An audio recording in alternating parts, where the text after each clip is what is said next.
possible if there is a will to do.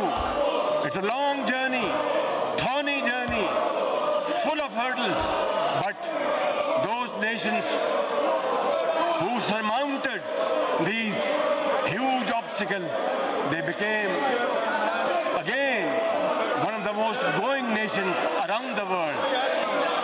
चीन, Japan, Germany उसकी शानदार मिसालें हैं। मलिया मेट हो गए जंगे दोइम में, मगर उन्होंने अपनी शिकस्त को मेहनत और अमानत में बदला। जनाब स्पीकर,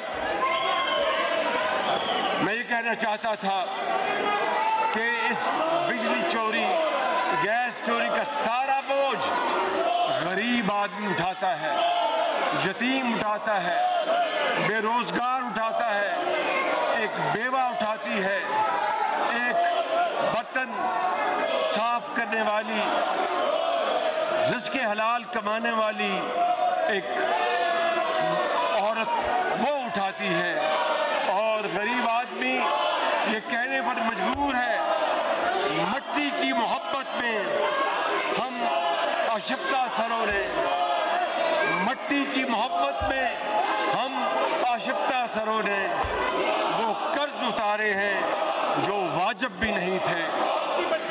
जनाब स्पीकर, मैं इस तरफ आपकी अब तवज्जो दिलाऊंगा कि दूसरी चोरी, टैक्स चोरी को रोकना है। इस अमल की निगरानी ये खादम खुद करेगा, और इंशाअल्लाह मॉडर्न टेक्नोलॉजी, कंप्यूटराइजेशन, जहाँ पर मिनिमम ह्यूमन इंटरेक्शन हो, उस निज़ाम को, कामयाब मॉडल को हम फिलफौर लेके आएंगे। और जनाब स्पीकर, ये जो मैंने मसाइल बताए हैं और जो इनका हल करने का जो अज़म का इज़हार किया है इन तमाम लीडरान कराम ने, इसके नतीजे में इंशाअल्लाह महंगाई में भी कमी आएगी और रोज़गार भी बढ़ेगा, तरक्की होगी, मुल्क खुशहाल होगा, कर्जों से आहिस्ता आहिस्ता निजात मिलती जाएगी। और इसके लिए मैं और मेरे साथी अपनी जानें लड़ा देंगे, किसी चीज़ को खात्मे नहीं लाएंगे जनाब स्पीकर।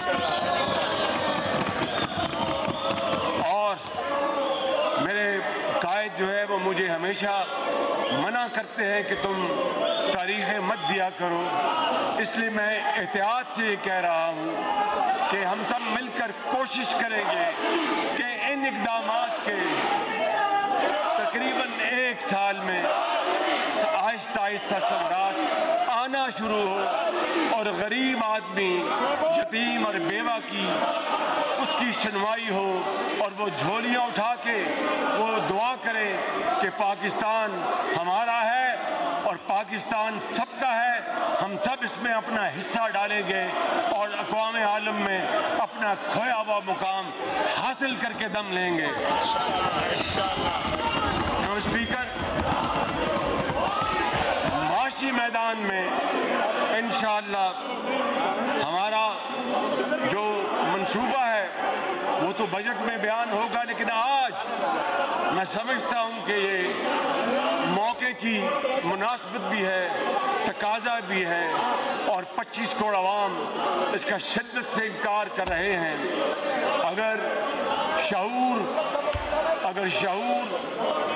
अबूर कर जाए शोर को तो इनका भी फ़ायदा होगा और पूरे ऐवान का फ़ायदा होगा। जनाब स्पीकर, हमारा इरादा है कि कम से कम 5 लाख नौजवान तलबा और तालबात को ख़ुसूसी तरबियत, जदीद तरीन technology, artificial intelligence, machine learning और IT की बरामदात को हम इंतहाओं को छुएंगे इंशाअल्लाह। और ये नौजवान बच्चे और बच्चियां ये हुनर सीख कर ये जॉब नहीं लेंगे, बल्कि जॉब्स क्रिएट करेंगे। और जनाब स्पीकर, कौन नहीं जानता कि किसान से है पाकिस्तान की तरक्की। किसान, ज़राअत पाकिस्तान की मईशत की रीढ़ की हड्डी है। नवाज शरीफ साहब के ज़माने में भी, प्रेसिडेंट आसिफ जरदारी साहब के ज़माने में भी ज़राअत के ऊपर बहुत काम हुआ और बड़े खुले दिल के साथ जो ज़रूरी अनाज पैदा करते हैं उनकी कीमतें देने के लिए प्रेसिडेंट जरदारी पेश रहे हैं। और मियां मोहम्मद नवाज शरीफ ने सस्ती खाद पूरे पाकिस्तान को मुहैया की। मियां मोहम्मद नवाज शरीफ ने बिजली से चलने वाले गरीब किसान के ट्यूबवेल को इंतहाई सस्ती बिजली मुहैया की। मियां मोहम्मद नवाज शरीफ ने इनकी लीडरशिप में अल्लाह ताला के फजलो करम से पंजाब में हमने ज़राअत की जाली अद्वियात का मुकम्मल तौर पर खात्मा कर दिया।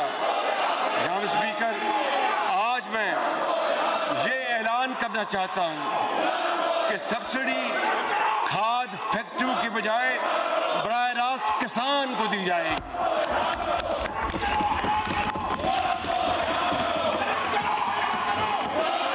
सोलर ट्यूबवेल प्रोग्राम का इजरा किया जाएगा जो कि छोटे किसान को मुहैया किया जाएगा और इंशाअल्लाह इसके बारे में तफसीली पैकेज सामने आएगा। और बीज माफिया को हमेशा के लिए ख़त्म कर दिया जाएगा और दुनिया से आला तरीन बीज मंगवा कर हम अपने किसानों को देंगे ताकि ज़रूरी पैदावार बढ़े और मुल्क आगे बढ़े। और ये बीज हम किसान को पहली मर्तबा मुफ्त मुहैया करने की कोशिश करेंगे और इंशाअल्लाह इसका इससे बेपनाह फ़ायदा होगा। और इसी तरह बीज माफिया, जिस तरह मैंने कहा, जाली खाद और ज़रूरी अद्वियात का सूबों के साथ मिलकर, चारों सूबों के साथ मिलकर हम इसका खात्मा करेंगे क्योंकि वफाक और चारों इकाइयाँ मिलकर पाकिस्तान है।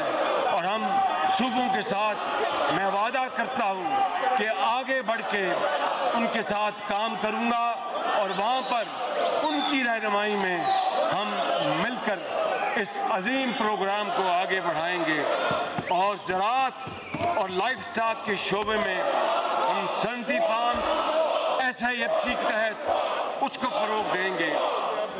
जनाब स्पीकर, कोई मुल्क एक एफिशिएंट, एक पंक्चुअल, वक्त की पाबंद, साफ सुथरी पब्लिक ट्रांसपोर्ट के बगैर नहीं चल सकता।